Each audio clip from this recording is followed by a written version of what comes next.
Assalamualaikum warahmatullahi wabarakatuh. Selamat siang untuk anak-anakku kelas 9. Kita panjatkan kehadirat Allah Subhanahu wa Ta'ala yang senantiasa melimpahkan rahmat serta hidayahnya untuk kita, sehingga pada kesempatan siang hari ini kita bisa bertatap muka pada pembelajaran bahasa Indonesia di tahun pelajaran 2020-2021 semester ganjil. Anak-anak, kalian sudah kelas 9, tetap semangat walaupun kondisi pada kesempatan seperti sekarang ini bukan merupakan kondisi yang kita harapkan. Untuk itu, kalian dengan berbagai macam kedaruratan untuk tetap fokus belajar. Walaupun mungkin pembelajaran kita tidak seperti biasa. Ada pembelajaran daring, ada pembelajaran luring. Mungkin untuk beberapa saat nanti kita bertemu di luring, dan pada kesempatan ini kita akan melakukan pembelajaran secara daring. Adapun buku sumber yang harus kalian gunakan, di antaranya adalah buku paket. Ini memang harus kalian miliki. Kalau belum, kalian bisa menghubungi perpustakaan. Kemudian juga bisa menggunakan modul dan selalu berkunjung ke perpustakaan jika pas pembelajaran luring, sehingga nanti kalian bisa menambah wawasan dengan menggunakan perpustakaan sebagai media belajar kalian. Baiklah, untuk kesempatan siang hari ini kita awali pembelajaran dengan berdoa terlebih dahulu sesuai dengan agama dan kepercayaan masing-masing. Berdoa mulai. Selesai. Anak-anak, untuk bab 1 yaitu tentang laporan percobaan. Nanti kalian buka modul, kalian buka buku paket, kalian buka sumber-sumber lain, baik itu mungkin di internet ataupun media cetak. Di KD 3.1 yaitu mengidentifikasi informasi dari laporan percobaan yang dibaca dan didengar. Ibu ulangi, untuk KD 3.1 mengidentifikasi informasi dari laporan percobaan yang dibaca dan didengar. Materi ini nanti akan tersaji melalui PowerPoint. Untuk itu kalian bisa berusaha merangkum dari PowerPoint tersebut ke dalam buku catatan. Sudah siap? Kita mulai dan kita saksikan untuk PowerPoint berikut.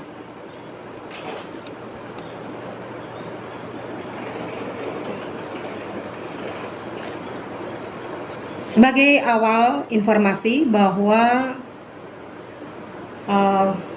laporan percobaan, apa yang disebut dengan teks laporan, bahwa teks laporan yaitu teks yang menyajikan informasi tentang sesuatu sebagaimana adanya. Jadi yang dimaksud dengan kalimat sesuatu sebagaimana adanya itu dikandung maksud tidak berlebihan, tidak dikurangi, tidak dilebihkan.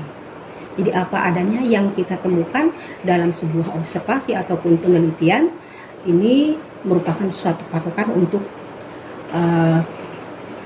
teks yang dilaporkan. Itu sebagai teks laporan. Bisa dilanjut. Ciri laporan yang pertama yaitu hasil observasi. Yang disebut dengan observasi adalah penelitian. Ya, kita bisa melakukan penelitian terhadap lingkungan, mungkin melakukan penelitian terhadap hewan, terhadap alam, terhadap hewan, atau mungkin juga terhadap benda-benda angkasa yang dikorelasikan dengan ilmu pengetahuan. Biasanya di dalam teks laporan ini yang sering digunakan adalah ilmu-ilmu bidang IPA seperti fisika ataupun biologi. Kalau zaman dulu ibu sekolah, itu dikenal dengan ilmu hayat. Jadi ini yang sering dipakai sebagai percobaan. Itu yang pertama tadi, hasil observasi. Kemudian yang kedua adalah hasil analisis, menganalisis. Kita analisis sebuah benda, bentuknya bagaimana, warnanya bagaimana, dan lain sebagainya sampai dengan detail betul. Ya, itu yang disebut dengan menganalisis. Kemudian yang ketiga yaitu tadi hasil tidak dilebihkan atau tidak dikurangi. Karena kalau dilebihkan atau mungkin dikurangi, maka laporan tidak akurat lagi. Ya. Yang berikutnya yaitu sistematis. Yang keempat merupakan ciri dari teks laporan harus sistematis, harus urut. Apa dulu yang ditampilkan, yang kedua apa, yang ketiga apa, dan seterusnya. Itu dari ciri teks laporan. Ya.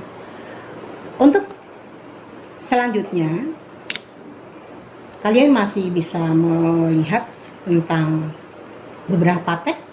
Ya. Teks yang pertama,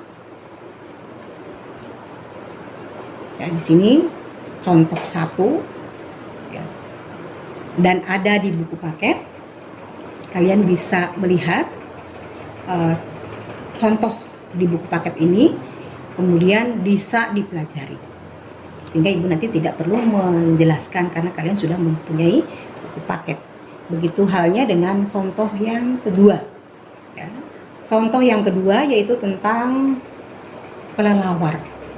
Ya, kalau ada orang yang tidak tahu tentang kelelawar itu apa, maka kita jelaskan. Ya, nanti akan ditemukan dalam sebuah struktur teks laporan percobaan. Ya. Kemudian yang berikutnya yaitu perhatikan bagan berikut. Ya. Di dalam bagan ini kalian akan melihat 2 kolom. Yang kolom pertama yaitu tentang laporan tentang sesuatu. Misalnya laporan tentang Venus. Ya.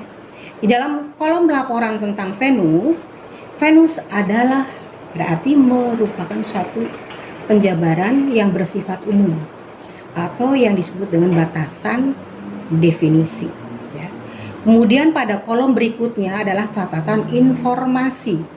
Catatan informasi ini menggunakan kata atau frasa benda. Frasa itu adalah kelompok kata, ya kalian catat kelompok kata. Maka dalam kolom ini pengertian tentang planet Venus misalnya. Planet Venus merupakan frasa kata benda. Ya. Jadi nanti dari pengertian ini pokok percobaannya apa atau inti permasalahannya apa. Kemudian Venus sama besarnya dengan bumi. Berarti di pokok informasi ini berisi tentang ukuran planet Venus. Ya. Kita lanjut bahwa masih ada model pembelajaran lain. Ya.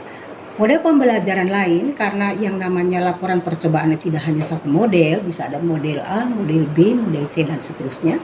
Yang penting mengandung ilmiah atau keilmuan.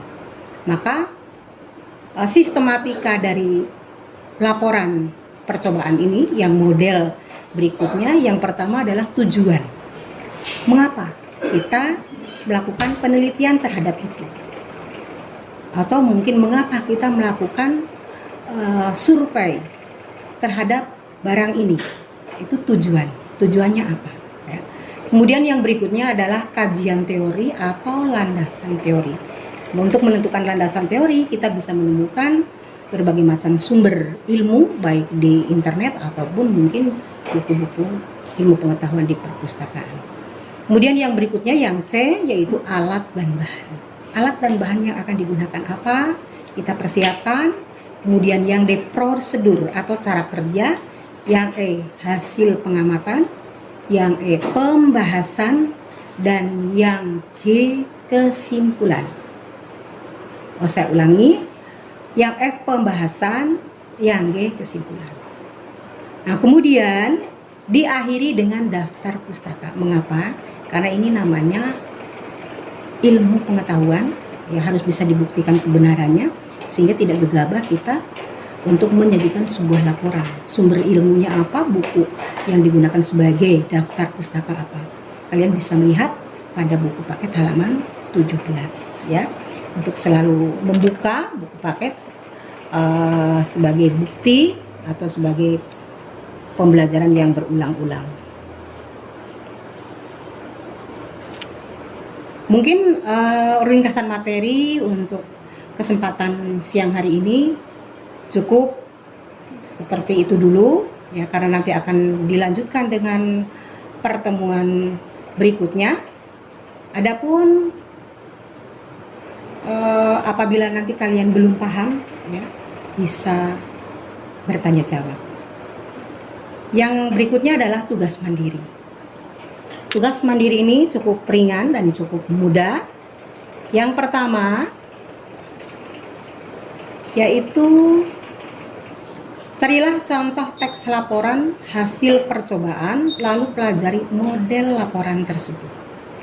Berarti mencarinya di mana? Di koran boleh, kalau memang itu ada teks laporan tersebut. Kemudian di buku boleh, buku paket, berkunjung ke perpustakaan boleh. Ya, kita banyak kreatif untuk mencari contoh tersebut. Kemudian yang berikutnya, lakukan analisis terhadap laporan tersebut dan tentukan pula catatan informasinya melalui pokok-pokok laporan. Mungkin itu tugas dari Ibu, silahkan dikerjakan. Mungkin kalian bisa bekerja di rumah dengan kelompok teman atau mungkin mandiri. Yang penting nanti hasilnya akan memuaskan. Ya, terima kasih atas segala perhatiannya. Mudah-mudahan bermanfaat. Kita berjumpa kembali di acara daring berikutnya. Assalamualaikum warahmatullahi wabarakatuh.